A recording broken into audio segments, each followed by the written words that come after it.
Upset alert concern meter off the charts last week. This thing was generated by Flex Power last week. It's generated by Flex Power every week. And you know what got generated? What got generated was UCLA last week. And I only put a 2 on the upset alert concern meter for that game.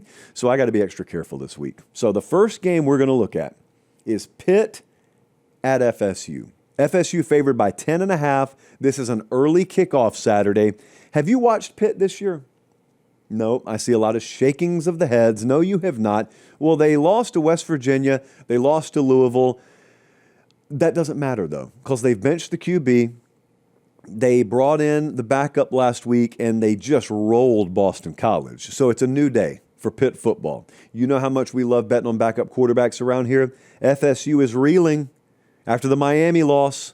This is an inflection point for the season. Remember, they started hot against Alabama. Well, now they've lost 2 conference games in 2 consecutive weeks. What if they need to throw to win here? Because Tommy Castellanos famously now 1-6 when throwing for 240 or more yards. It sounds very counterintuitive, I know, but the thinking there is, well, if he's having to throw a whole lot, that means things aren't going well for Florida State, and we frankly don't love putting him in a spot at Boston College or here where he's got to throw a lot. Guys, I'm nervous about this game. So I'm going to put an 8.5 on the upset alert concern scale. Now, that's a recalibrated scale after last week because UCLA did a number to the upset alert concern meter. Next up, Ohio State's only favored by 14.5 at Illinois. Well, I'm going to be very disrespectful here because I don't see it. Ryan Day's not going to love this segment all that much, but frankly, Ryan Day needs to get used to praise because he's going to get a lot of it from us, for me at least. Then again, I never called for his job, so I was kind of grading on the Ryan Day scale. I was always praiseworthy of him. Look, it's possible the run defense for Ohio State is secretly vulnerable. I don't know. If I'm trying to pick them apart, I've got to use a very fine-tooth comb. And if I'm trying to find some path for Illinois, it feels a little weird, to be honest with you, because there are times where we'll have a game in the upset alert concern portion of the show where the spread's like 20. But I could really talk myself into the idea that the upset could happen. This line's 14.5. And I have no idea really, short of turnovers and special team scoring, how Ohio State loses this game.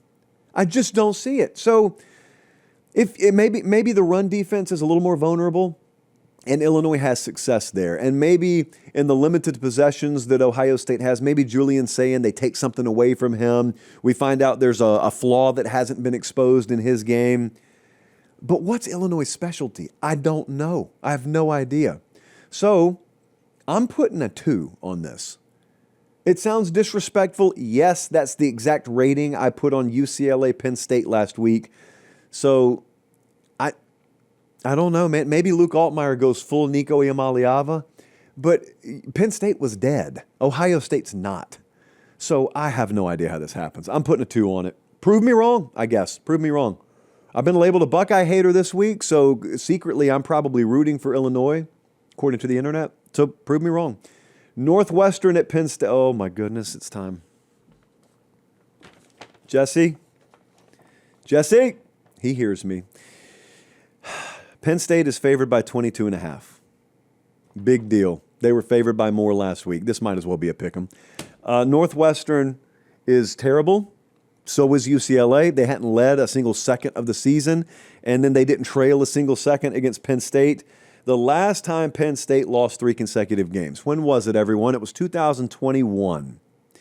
Now, I have it on good authority, good old-fashioned gut feel here, that the running back rotation will change, or the distribution of carries will change. Katron Allen should be toting the mail for Penn State, and I think he will a lot more this week.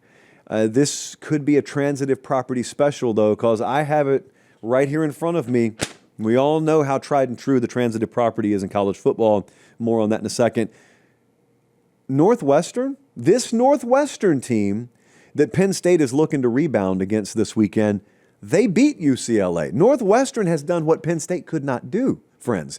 Northwestern already took UCLA down, and now they walk into State College, And it is a toxic environment there. It is a powder keg. I am telling you, I am telling you, I am telling you. If Penn State goes 3 and out on the opening drive, or God forbid, I don't even want to say it out loud, if Northwestern scores on their opening drive, I actually don't know what the scene would be. It would be terrible. But if you don't believe in the transitive property, I normally wait until about midway through the season to introduce it.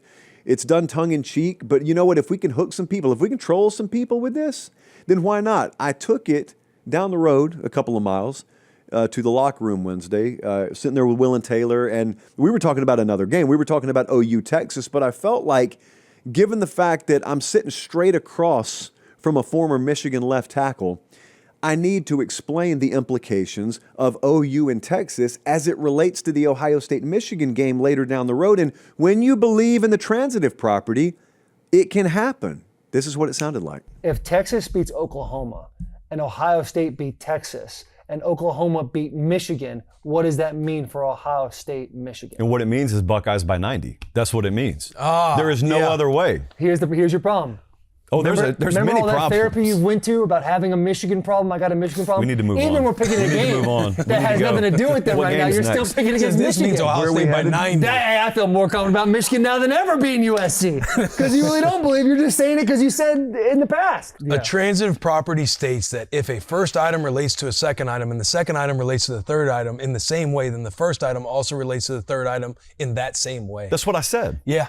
That's exactly what I said. But the definition is more confusing the way you framed it to me. But there's nothing to, like when somebody throws a definition and then you check it and that definition is the exact same as the internet, to me it's like, oh buddy, you operate at a different level. Yeah, it's Francis Ellis on the podcast. Yeah, like I could put definitions together just with I can try to throw words at something and be like, oh, that kind of makes sense. But when it's spot on, a lot of respect for you, Josh. I'm texting Sark. So what you're saying... It's a 3.5 for me. The upset alert concern meter is at a solid 3.5. This is a gut check for a defense that gave up 42 to UCLA last week. No Tony Rojas. Apparently, we don't have linebacker depth. Jesse tells me this is a recent development at Penn State. We just don't have linebacker depth. I got misled on that, by the way. I thought they did. So, 3.5.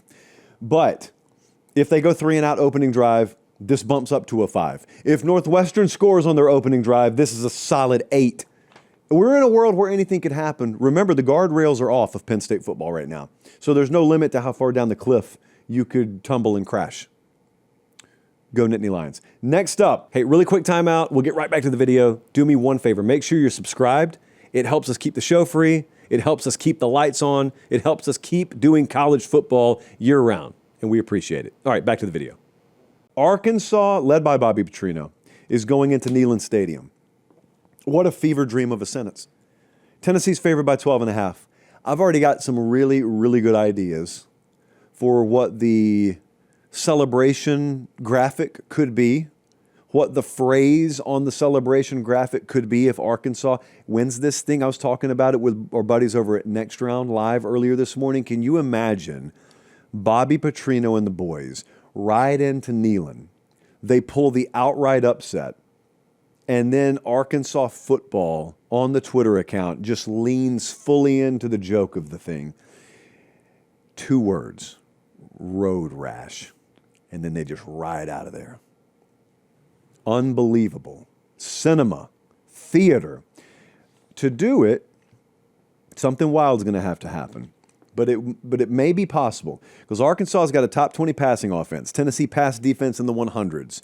So what we're thinking there is I'm pretty sure Tennessee's going to get theirs. They're off a bye. They're at home. They're going to get theirs.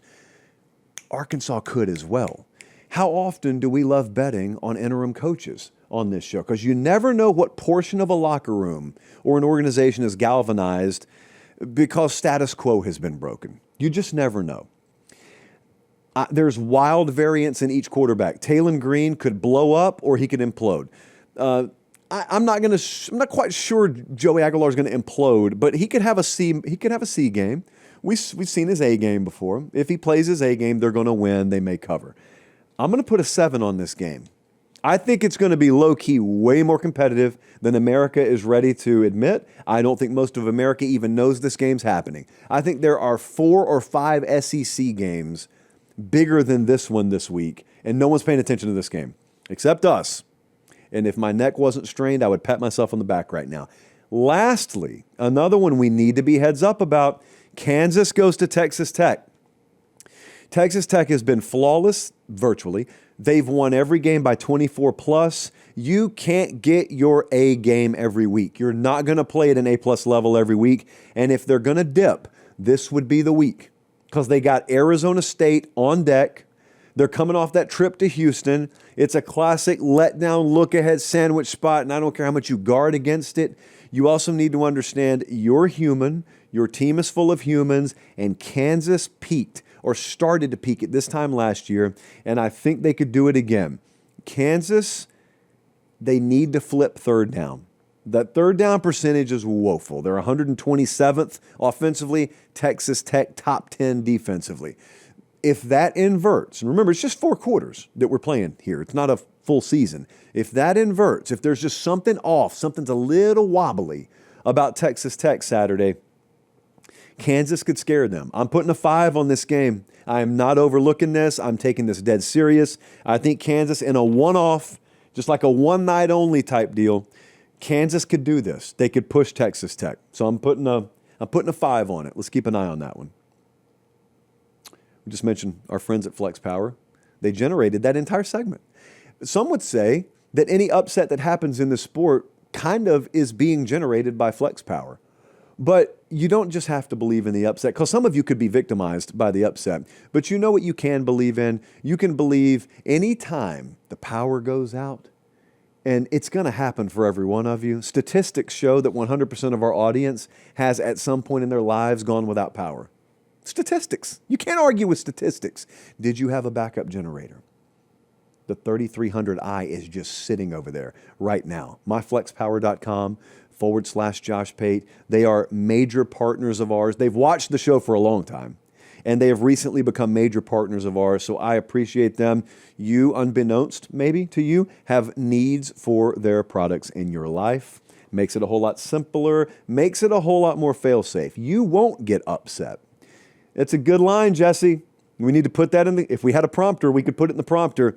You can avoid your upset in your life by just heading over to myflexpower.com/Josh Pate.